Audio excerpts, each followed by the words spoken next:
Première partie, s'initier à l'audit interne. 1. La dimension historique et culturelle. Depuis ses origines latines, audio, audire, écouter, le mot audit a subi bien des vicissitudes et sa médiatisation a multiplié les contresens. Mais si on le qualifie d'audit interne, il se réfère à une fonction précise dont les origines ont parfois été identifiées à des pratiques anciennes. Les exemples sont nombreux qui peuvent être présentés comme des antécédents historiques, mais en fait aucun d'entre eux ne rend pleinement compte de cette fonction telle qu'elle existe aujourd'hui dans les entreprises, car c'est en réalité A. Une fonction nouvelle, B. Une fonction universelle, C.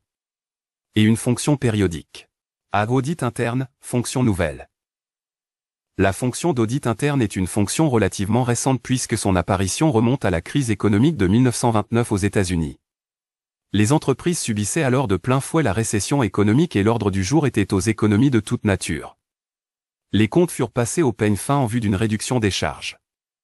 Or les grandes entreprises américaines utilisaient déjà les services de cabinets d'audit externes, organismes indépendants ayant pour mission la certification des comptes, bilans et états financiers. Là comme ailleurs, on chercha le moyen de réduire le montant des dépenses et on s'avisa que pour mener à bien leurs travaux de certification, les auditeurs externes devaient se livrer à de nombreuses tâches préparatoires, inventaires de toute nature, analyse de comptes, sondages divers et variés, etc. On en vint donc tout naturellement à suggérer de faire assumer certains de ces travaux préparatoires par du personnel de l'entreprise. Les cabinets d'audit externes donnèrent leur accord sous la condition d'une certaine supervision.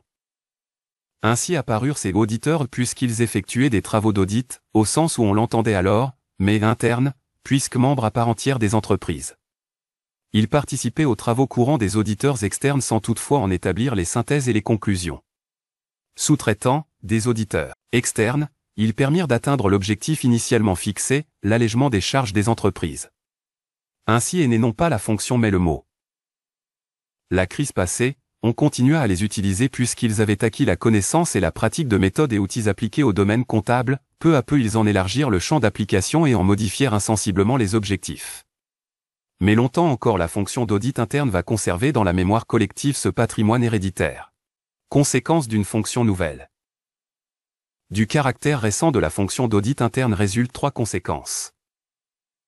Des situations hétérogènes, tout en se rattachant à la même philosophie d'audit, les uns vont privilégier la formation comptable, d'autres des formations plus diversifiées, les uns vont s'organiser en audit décentralisé, les autres affirmeront que seule est efficace une fonction d'audit interne fortement centralisée. Les outils de travail eux-mêmes sont influencés par la culture. Telle entreprise à dominante technique voit ses auditeurs privilégier interrogations informatiques, sondages statistiques, outils mathématiques, telle autre à dominante financière a un service d'audit utilisant de façon préférentielle les ratios, les contrôles et les rapprochements comptables. Un vocabulaire instable, les organisations qui n'en sont qu'au début vont utiliser un vocabulaire très largement inspiré des pratiques des auditeurs externes, l'usage imprudent d'un mauvais mot pouvant parfois même conduire à des divergences doctrinales. Mais plus simplement, et plus généralement, le vocabulaire est emprunté à une fonction voisine, il n'est pas spécifique à la fonction de l'audit interne. Des divergences doctrinales, elles sont perceptibles dans les ouvrages, dans les discours, elles se traduisent dans la pratique des entreprises. Tout ont pour fondement la conception même de l'audit interne selon que l'on considère le caractère répressif ou préventif du rôle de l'auditeur. Dans le premier cas, on le redoute car il sert de révélateur d'erreurs, de fraudes, de malversations en tout genre. Dans le second cas, il est attendu, sollicité pour ses recommandations qui permettent aux responsables de progresser par une meilleure maîtrise de leur activité. Ces deux conceptions de l'audit interne sont divergentes, elles conduisent à la mise en œuvre d'une démarche et de techniques d'audit singulières, à l'établissement de conclusions de nature différente. Il est bien certain que l'existence d'instituts professionnels où se réunissent les praticiens a largement contribué et contribue encore à apaiser les querelles et à dégager les grandes tendances sur lesquelles tous s'accordent. L'enseignement de l'audit interne dans les universités et les grandes écoles va dans le même sens, il permet d'apporter très tôt, à travers la pédagogie et les ouvrages, une définition et une pratique admise de la fonction d'audit interne. Et cette uniformisation de la pratique est facilitée car les instituts s'appuient sur les normes de la profession reconnues par tous. B. Audit interne, fonction universelle. Ce qualificatif doit être compris dans un double sens, c'est une fonction universelle car elle s'applique à toutes les organisations, mais c'est aussi une fonction universelle car elle s'applique à toutes les fonctions là où elle s'exerce. Application à toutes les organisations. Le terme entreprise est insuffisant pour qualifier le champ d'application de l'audit interne. Ainsi, soulignant par là à quel point la fonction ne se limite pas au monde des entreprises. En effet, la fonction d'audit interne va bien au-delà. Les entreprises sont naturellement les premières concernées, quelle que soit leur taille. Les grandes entreprises bien évidemment, et singulièrement les entreprises multinationales à partir desquelles le mouvement s'est étendu. Mais l'audit interne concerne également les petites et moyennes entreprises dans la mesure où, bien entendu, elles peuvent supporter le coût que constitue le fonctionnement d'un service d'audit interne.